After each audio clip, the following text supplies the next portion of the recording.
அங்கே தான் இவர்கள் நற்கருணை மீது நம்பிக்கை இல்லாமல் போன உடனே இவங்களுக்கு அங்கே போய்விடுகிறார்கள், திருச்சை விட்டு வெளியேறி விடுகிறார்கள்.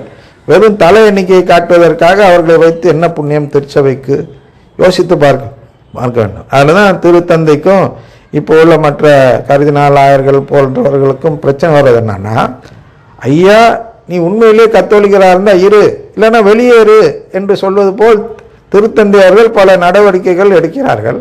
இவர்களும் ஒரு போய் அப்படி சொல்லிட்டீங்கன்னா எல்லாம் போயிடுவாங்க, எல்லாரும் போயிடுவாங்கன்னு அவர் போய் தடுக்கிறார்கள்.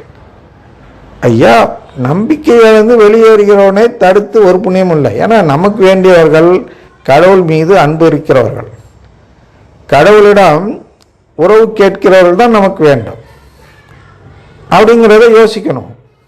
அதனால தான் அவன் என்ன சொல்கிறான்னா, நீ வேணா என் பேரை பயன்படுத்திக்கோ. அவங்க ஆரம்பத்தில் கத்தோலிக்க அருங்கொடை இயக்கம் அப்படின்னா என்ன, திருச்சபை பேரை பயன்படுத்தி உள்ளே நுழைந்தான் 65லேருந்து 80க்குள்ளார. இன்னைக்கு அவன் என்ன சொல்கிறான்னா, அருங்கொடை இயக்கம் இங்கே உள்ள கத்தோலிக்க பங்கு அப்படின்னு சொல்லிக்கிங்க. அப்போ ஒவ்வொரு பங்கிலும் அருங்கொடை இயக்கம் தொடங்க வேண்டும் என்று கட்டளையிட்டு இருக்கிறார்களாம் ஆயர்கள் என்று பல குழுக்கள் சொல்கிறார்கள். என்ன நீங்கள் எப்படி சொல்கிறீங்க, ஆயர்கள்லாம் எங்களை கட்டாயமாக அருங்கொடை இயக்கம் வைக்கணும்னு சொல்கிறாங்களே அப்படின்னு எங்கள்கிட்ட டவுட்டு கேட்குறாங்க. அப்போ இதுதான் அந்த இடம். அவர்கள் பேரை பயன்படுத்தி கூட்டத்தை இழுப்பது. அவனை கூட்டம் நடத்த, கூட்டத்தில் வசூல் பண்ணவா வச்சிருக்கிறோம் கூட்டத்தை? இல்லை, போகட்டும் என்று விட்டுவிட்டால் தூய்மையான திருச்சபை நமக்கு கிடைக்கும். 4 பேர் இருந்தாலும் அது நல்ல திருச்சபையாக இருக்க வேண்டும் அப்படிங்கிற அந்த பார்வை நமக்கு வர வேண்டும் என்று நான் சொல்ல, திருத்தந்தையும் அன்னை மரியாளும் சொல்கிறார்கள். அதான் அன்னை மரியாள் சொல்கிறார்கள் என்று திருத்தந்தை சொல்கிறார். பத்திமா மாதா அதை சொல்கிறார். என்னன்னா, ஒரு பெரிய பிளவு ஏற்பட உள்ளது, ஆனால் இறுதியில் தூய்மையாகிவிடும் திருச்சபை என்று சொல்கிறார் என்று திருத்தந்தை சொன்னார். அப்போ இன்னொரு ஸ்டேட்மெண்ட்டும் வந்தது. எப்படி சரியாகும்னா, ஒரு சைல்டு அப்படிங்கிற வார்த்தை ஆங்கிலத்தில் பயன்படுத்துகிறார்கள், தமிழில் அதை எப்படி சொல்வதுன்னு தெரியல. ஒரு சைல்டு அந்த நிலைக்கு ஒரு தெளிவு நிலை கொண்டு வரும் என்றும் சேர்த்து சொன்னார்களாம். ஆனால் இந்த விளக்கங்கள் தெளிவுனா என்ன, விளக்கம் தருது தான். நீங்களாம் விளக்கம் தந்தால் திருச்சபையை திருத்தி விடலாம் என்பதுதான் மாதாவுடைய எதிர்பார்ப்பு என்று நான் சொல்கிறேன். ஆனால் நான் திருப்பி இப்போ அருங்கொடை நான் என்ன சொல்கிறார் என்றால், இந்த ஒரு பாராதான் வாசிக்கிறேன். நான் நேரடியாக எஜமானனின் தொடர்புடையவன், எனக்கும் அவருக்கும் இடையில் சர்ப்ரசநாதன் என்ற தூதன் தேவையில்லை. அதாவது திருச்சபை என்ற தூதன் தேவையில்லை. நீ தேவையில்லை என்பதை அடையாளமாக காட்டதான் எனக்கு பல அரிய கொடைகளை, அருங்கொடைகளை கொடுத்திருக்கிறார். நீ வேண்டுமானால் என் பெயரை பயன்படுத்தி கொண்டு, அதாவது கத்தோலிக்க அருங்கொடை இயக்கம் என்று பெயர் வைத்து கொண்டு என் மூலமாக எஜமானனின், அதாவது கடவுளின் அதிகாரத்தை பெற்றவன் நீ என்று காட்டிக்கொள். நான் வேண்டுமானால் அந்த வேலைக்கு, திருப்பலிக்கு சீருடை இல்லாமல், இந்த சீருடை பாருங்க, திருமண ஆடை, திருமண விருந்தில் திருமண ஆடை இல்லாமல் வந்தவனை போட்டு தண்டிப்பார். அது என்னன்னா வேறு ஒன்றும் கிடையாது. இந்த எக்ஸ்கம்யூனிகேட்டட் நிலை, திருச்சபை விட்டு வெளியேற்றப்பட்ட நிலை, புறம்பே உள்ளவன் நீ எப்படி உள்ளே வந்தேன்னு தான் அதை கேட்குறார். சீருடை என்பது திருச்சபையில் சேர்ந்தவர்களுக்கான அடையாளம். அப்படின்னா திருமுழுக்கு பெற்றவர்கள் சீருடை உள்ளவர்கள். அதான் அந்த திருப்பி அந்த வார்த்தைப்பாடு புதுப்பிக்கிறதெல்லாம் வருது. வார்த்தைப்பாடு புதுப்பிக்கும் போது நாம் திருப்பி சீருடை பெறுகிறோம். இப்பொழுது சீருடை இல்லாமல் இருக்கிறார்கள். யார்? பிரைசலாட் சொன்னவர்கள் எல்லாம், அதுக்கு எதிர்ப்பு தெரிவிக்காதவர்களும் சீருடை இல்லாமல் இருப்பவர்கள். அதான் இந்த இடத்தில் திருப்பலிக்கு, அந்த வேலைக்கு, அதாவது திருப்பலிக்கு சீருடை இல்லாமல், திருமுழுக்கில் பெற்ற ஆவியார் இல்லாமல், அதான் எக்ஸ்கம்யூனிகேஷன், வருகிறேன். ஏன் சீருடை இல்லாமல், அதாவது திருமுழுக்கு ஆவி இல்லாமல் வருவேன் என்றால், நான் சீருடைக்கும் மேலானவன்.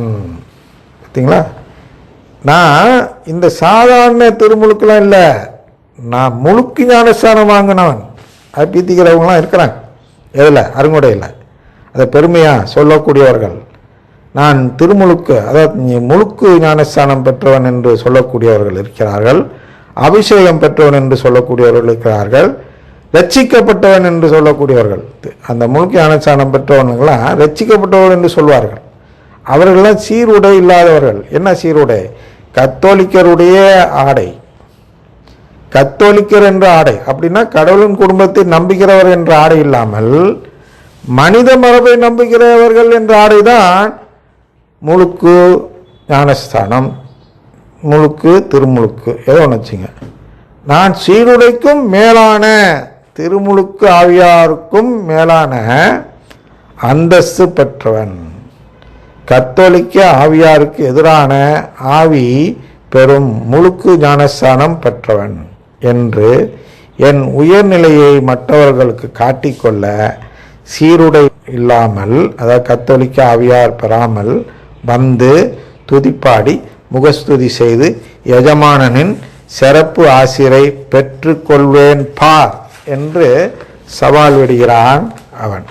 அப்ப என்ன சொல்றார் என்று அவர் சொன்னதும், வேண்டாம் அருங்குடைநாதனே, நீ அவ்வாறு செய்தால் எஜமானனின் கடுஞ்சினத்திற்கு ஆளாகிவிடுவாய். அதனால் நீயும் மற்றவர்களைப் போல் ஒரே மாதிரியான செயல்முறையை கடைபிடித்து உன் சொந்த செயல்முறையான முகஸ்துதி முறையை கைவிட்டு தான் வர வேண்டும்.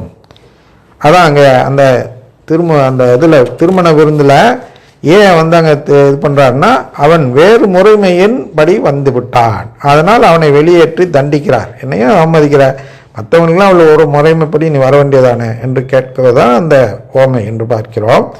அதற்கு அந்த அருங்குடைநாதன், அதுபோல் எல்லாம் நான் என்னுடைய சொந்த முறைமையை கைவிட முடியாது, அதற்கு பதிலாக வேண்டுமானால் நானும் மற்றவர்களைப் போல் சாக்கு போக்கு சொல்கிறேன். அதாவது எனக்கு இப்போதுதான் திருமணம் ஆயிற்று, தூய அபிஷேகம் ஆயிற்று, ஆகையால் என்னால் வர முடியாது. இது மட்டும் வளர்க்கிறேன். இதான் இவர்களெல்லாம் வெளியேறும் செயல். இந்த குருக்கள் மிரட்டுகிறார்கள் அல்லவா, அருங்குடை குருக்கள் ஆயர்களிடம் சென்று என்ன மிரட்டுகிறார்கள் என்றால், ஐயோ அருங்குடையை நிறுத்திட்டீங்கன்னா எல்லா பேரும் பேருவாங்க. அதான் இந்த இடம். நான் வெளியே பேருந்து அவன் சொல்லுவான், அவன் மனம் மாறி உள்ளே வரமாட்டான். நான் எனக்கு தான் வந்து டைரெக்டாக தூயாய் தொடர்பு இருக்கு, அதனால் எனக்கு திருச்சபை தேவையில்லை, அதனால் வெளியே இருக்கிறேன்னு அவன் சொல்லுவான்.